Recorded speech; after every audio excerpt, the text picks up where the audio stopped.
요 몇 살 때는 뭐하고 몇 살 때는 뭐하고 이렇게 딱딱딱딱 지침을 주면 마치 요리 레시피처럼 순서대로 할 텐데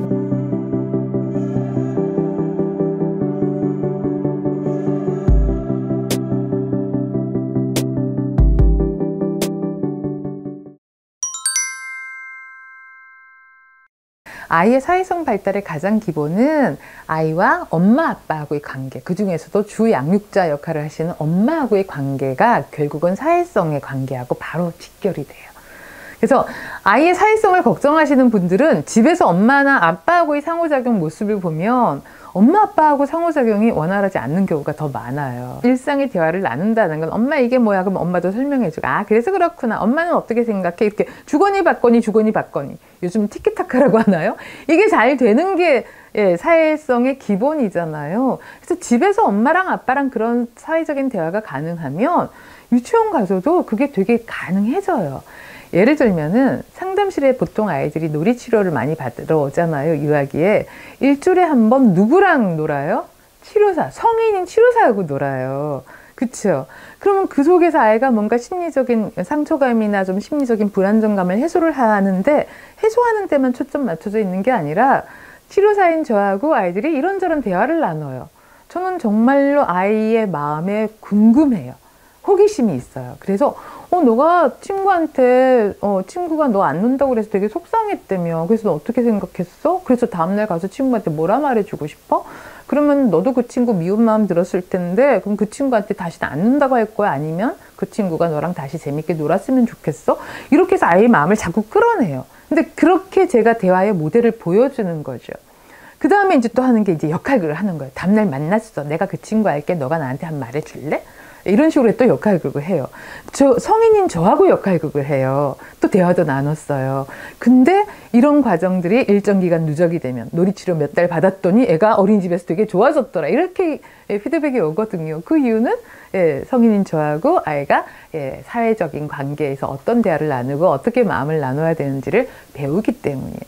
이거를 집으로 가져가신다면 엄마랑 아빠랑 아이가 상호작용하는 게 결국은 사회성의 기초가 되니 친구를 만나는 기회가 줄어들었다고 해서 우리 아이 사회성이 발달되지 않는 건 절대 아니고요. 그리고 또 한 가지는 바깥놀이가 하루 30분 이상 꼭 필요해요. 원래 권장하는 건 하루에 한두 시간을 다 권장을 하는데 워낙 상황이 이렇다 보니까 최소한으로 줄여서 30분 혹은 1시간은 나가서 노셔야 되는데 사람 어울리는 게 걱정되시잖아요.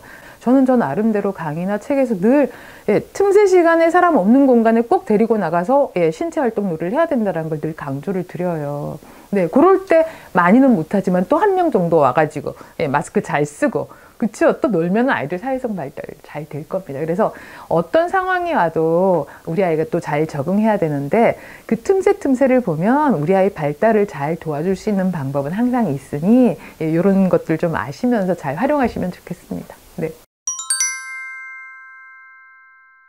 요 몇 살 때는 뭐하고 몇 살 때는 뭐하고 이렇게 딱딱딱딱 지침을 주면 마치 요리 레시피처럼 순서대로 할 텐데인데요.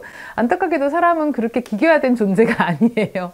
되게 유기적으로 움직이는 존재라서요. 일단 놀이의 종류를 한다면은 뭐 언어놀이, 말놀이 있잖아요. 그 다음에 수놀이, 그리고 이제 인지 발달에서 주의력을 키우는 놀이는 저는 굉장히 중요하다고 좀 생각하고요. 그 다음에 이제 사회성 놀이도 있고 제가 또 이제 아이들의 심리적인 발달, 마음놀이 같은 것도 좀 있어요. 왜냐면 마음놀이는 마음을 조절하는 힘을 좀 키워야 되거든요. 그래서 이제 우리가 애착을 기반으로 아이가 정서적으로 안정되면, 그 다음에 이제 놀이 활동을 통해서 그야말로 신체, 인지, 정서가 다 균형 있게 발달을 해야 되는데, 자, 언어놀이 하나를 볼게요. 근데 이미 갓난쟁이 아기 때부터 언어놀이 시작하셨어요. 엄마? 해보라고, 그쵸? 막 아이 눈 맞추고 엄마 하고 애가 아 하고 소리 한번 내면 와 잘한다고. 이거예요. 그러니까 우리가 그때 보면은 아기한테 말을 가르칠 때 갑자기 무슨 어려운 책 읽듯이 말을 안 하잖아요. 그쵸? 그 이유는 내가 하는 언어가 우리 아이한테 어느 정도로 받아들여지겠다를 알고, 그래서 2단어 문장, 3단어 문장, 이렇게 부모님도 그렇게 문장을 간결하게 해서 아이한테 들려줘요. 그런 이야기를 많이 듣다 보면 아이가 언어 발달하잖아요. 그러다가 이제 2살, 3살 되면 이제 말을 배우기 시작을 하잖아요. 그럴 때 우리가 이미 알고 있는 놀이들이 있어요. 끝말잇기 놀이. 가자로 시작된 말은, 그쵸? 가로 시작하는 단어 놀이. 혹은, 사과 하면은 꼭 따라 말해보자 하면 똑같이 사과 하면 되잖아요. 이번엔 거꾸로 말해보자. 엄마가 사과 하면 사로 말해보는 거야. 이게 이제 3살, 4살, 5살 되면 또 할 수 있어요. 이게 거꾸로 말하기 놀이잖아요. 그리고 예, 문장 만들기 놀이. 자, 여기 안경이 있고요. 볼펜이 있어요. 안경과 볼펜으로 이야기 만들기 이러면 돼요. 네. 볼펜이 안경을 썼어요. 이런 거 만들어내요, 아이들이. 예, 우리는 이제 볼펜과 안경을, 어떤 사람이 안경을 쓰고 볼펜으로 종이에다 뭘 썼다. 이렇게 되게 지루하고 딱딱한 문장을 만들지만, 유아기는 상상이라는 특권을 누리는 때라 갑자기 볼펜을 의인화해서 안경을 쓴 볼펜을 상상을 해내는 거죠. 얼마나 재밌어요. 그쵸? 이런 것들이 되게 좋은 언어적인 자극이고요.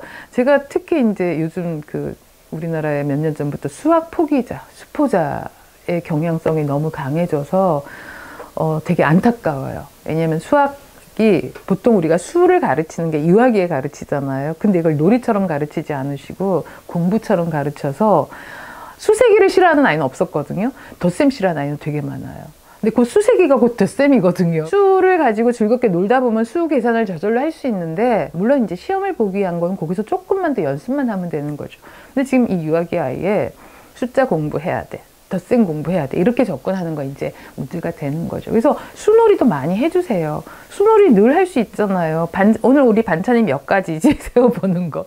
그렇잖아요. 과자 오늘 몇 개 먹을까? 너 몇 개 먹고 싶어서 하나, 둘, 셋. 계단 올라갈 때 계단을 1칸, 2칸, 3칸, 4칸. 그 다음 이제 사회성 놀이는요, 같이 하는 놀이잖아요. 근데 이거는 공놀이 한다 그러면 어떤 애들은 남자들이 막 세게 던져요. 집안에서 그렇게 던지면 안 되죠. 이건 뭐예요? 사회적 상황, 사회적 맥락을 이해하는 능력이 아직 부족하고, 내가 이렇게 세게 던지면 상대방이 아프게 될 거라는 걸 아직 못 배운 거예요.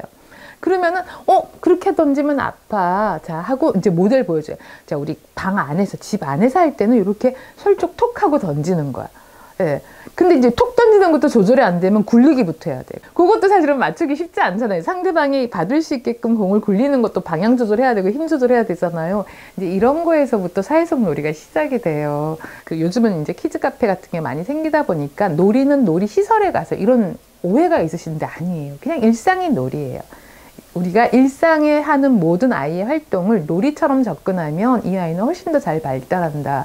그래서 치카치카 양치질도 양치질 놀이처럼 해보세요.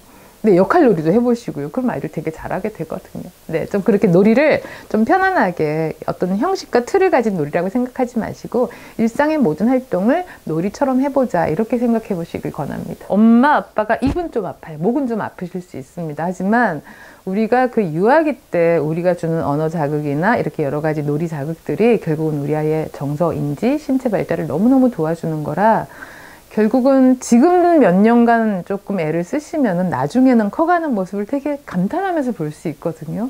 근데 지금 이 시기에 잘못된 방법으로 접근하셔가지고 초등학생 내내 하고 중고등학생 내내, 그러니까 시간이 가면 갈수록 아이를 키우는 일이 너무 힘들어지는 악순환의 구조에 들어가시는 경우가 너무 많습니다. 그래서 이 놀이는 몇 살 되면 몇 살 놀이를 해야 된다가 아니에요. 그냥 자연스럽게 우리가 본능적으로 알 수 있어요.